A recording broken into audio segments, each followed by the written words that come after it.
कोई किसी को अपशब्द नहीं कहता और कोई किसी को कुछ नहीं कहता। ये तो अपने विवेक की बात है। शंकर भगवान अगर आपके दिल में बैठे, हृदय में बैठे हैं, तो ये किसी ने बेवकूफ बनाकर नहीं बिठाया। ये आपके भीतर की रुचि भगवान शंकर के प्रति जागृत हुई, तब आप शिव के हो पाए, तब आप शंकर के हो पाए। शिव ऐसे ही नहीं मिल जाता। अब इन दीदी ने भी तो प्रयास करा होगा कि एक लोटा पानी चढ़ाकर तो देखूं, शिव सुनेगा मेरी, और यह विश्वास रखकर उन्होंने जल चढ़ाया और पानी पिया, तो कैंसर जैसे बीमारी से भी मुक्त हुई है। कैंसर जैसी बीमारी को भी पीछे बचा। ये भीतर की विश्वास, भीतर की दृढ़ता, भीतर का भरोसा, ये कहां से लाओ? और मेरी माताओं से, मेरी बहनों से, मेरे भाइयों से और मेरे जितने बंधु यहां बैठे हैं, बेटा बेटियां, सबसे निवेदन करूंगा, आप प्रतिदिन बिना शर्म के, बिना संकोच के एक लोटा जल चढ़ाने शिव मंदिर जरूर जाओ। वो तुम्हारा अंतिम समय तक हाथ नहीं छोड़ेगा, उछाल देता रहेगा, नीचे नहीं गिरने देगा। एक ठेला चलाने वाले से भी कहूंगा, एक भीख मांगने वाले से भी कहूंगा, कब तक भीख मांगोगे? पर भगवान परमात्मा ने तुम्हें भीख मांगने के लिए नहीं भेजा है राष्ट्र में।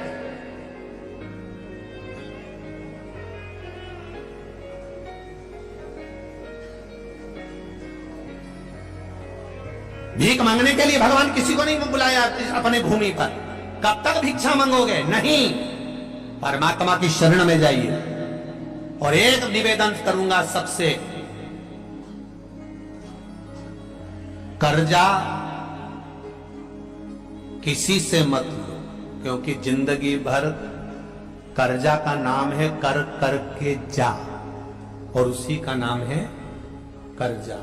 जिंदगी भर चुका चुका के मर जाते हो, बच्चों को चुकाना पड़ता है।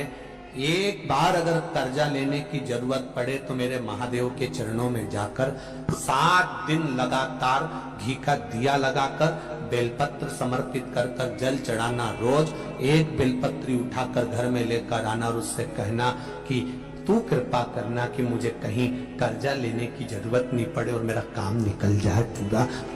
एक पत्र आया है, एक पत्र में एक भाई दुकान के लिए कर्जा ले रहा है। देखिए उस पत्र में कितने सुंदर बात उसने कही। मैं लता लोहार, पति विनोद लोहार, कहीं बैठे हो लता जी और विनोद जी लोहार। मैं लता लोहार, पति विनोद लोहार, 10 स्नेह नगर संजीत रोड मंदसौर से हूं मैं। कहीं बैठी हो तो हाथ हिलाइएगा। कहीं बैठी हैं तो हाथ हिलाइएगा, जहां भी बैठी हो। लता लोहार, पति विनोद लोहार। गुरुदेव, मेरे पति की 15 वर्षों से अनुकंपा नियुक्ति थी। अनुकंपा नियुक्ति की कोशिश करते रहे थे, लेकिन कोई सफलता नहीं मिली। 2019 में भी बहुत प्रयास करा, लेटर आया, लेकिन कोरोना महामारी के कारण कोई जवाब नहीं आया। 3 वर्ष निकल गए। फिर मैंने आपके द्वारा बताए गए पशुपति व्रत को किया तथा रतलाम की कथा श्रवण की। कथा के पंडाल में आपने कहा था बैठकर कथा सुनने का जो लाभ है उसका फल मिलता जरूर है। मैंने कथा श्रवण करने रतलाम गई, वहां कथा सुनकर आई। मेरे पति द्वारा फिर एक बार मन में आया कि अब नौकरी नहीं लग रही तो दुकान लगाने का प्रयास करा जाए। दुकान लगाने के लिए कहा, पर पति ने कहा मैं कल दुकान की एग्रीमेंट करवाने जा रहा हूं, पर दुकान की पगड़ी ज्यादा है, 2.5 लाख रुपए की पगड़ी देना पड़ेगी, इतना पैसा कहां से आएगा। दुकान लगाने का मन में भाव आया। मैंने पशुपति व्रत प्रारंभ कर दिए और बाबा से कहा बाबा कर्जा ना करना पड़े, ऐसी कृपा करना। और पति से कहा तुम रुको, मेरे 5 व्रत पूर्ण होने दो, मुझे विश्वास है कि मेरा बाबा कर्जा नहीं करने देगा। उसके बाद आप दुकान खोल लेना, एग्रीमेंट करा लेना। सारी बात कर कर एग्रीमेंट वाले से बात कर ली, दुकान की चर्चा हो गई। और बाबा की कृपा देखिए गुरुदेव, केवल पशुपति व्रत करे, 8 दिन ही पूरे हुए, प्रार्थना करती रही और बाबा की कृपा से पति के पास विभाग द्वारा पत्र आया कि आपकी ड्यूटी विभाग में, डॉक्यूमेंट विभाग में जमा कर दिए गए हैं तथा मेरे पति के सारे डॉक्यूमेंट जमा हो गए और मात्र 3 महीने के अंदर 15 वर्ष से जिस नौकरी के पीछे लगे थे बाबा ने वो नौकरी सरकारी मेरे पति को दे दी और कर्जा नहीं करने दिया। ये शिव है, ये शंकर है। जहां पर बैठे हो लता लोहार श्रीमती और पति विनोद लोहार 10 स्नेह नगर संजीत रोड मंदसौर मध्य प्रदेश से है। ये शिव तत्व है, ये शंकर, ये औघड़ी।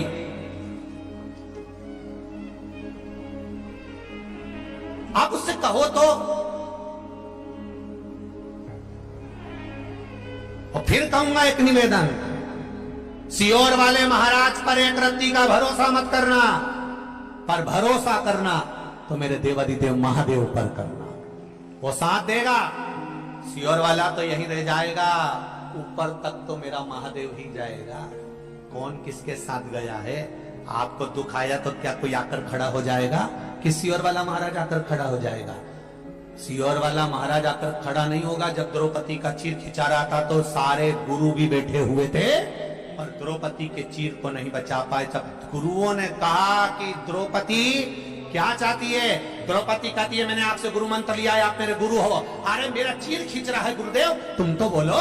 गुरुजी कहते हैं द्रौपदी यहाँ सभा में जितने बैठे कोई साथ नहीं देगा, तेरा गुरु मैंने मंत्र दिया, मैं भी साथ नहीं दूंगा।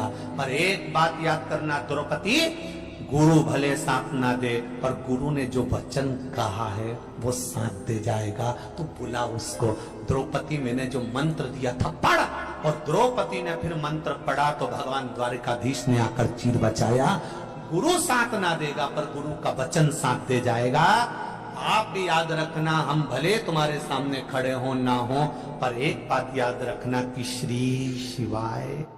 दोस्तों वीडियो पसंद आई हो तो गुरुजी की इसी प्रकार की वीडियो देखने के लिए चैनल को सब्सक्राइब करें, वीडियो को शेयर जरूर करें और साथ में बेल आइकन को जरूर दबाएं, जिससे गुरुजी की प्रत्येक वीडियो का अपडेट सबसे पहले आप तक पहुंच सके। और कमेंट बॉक्स में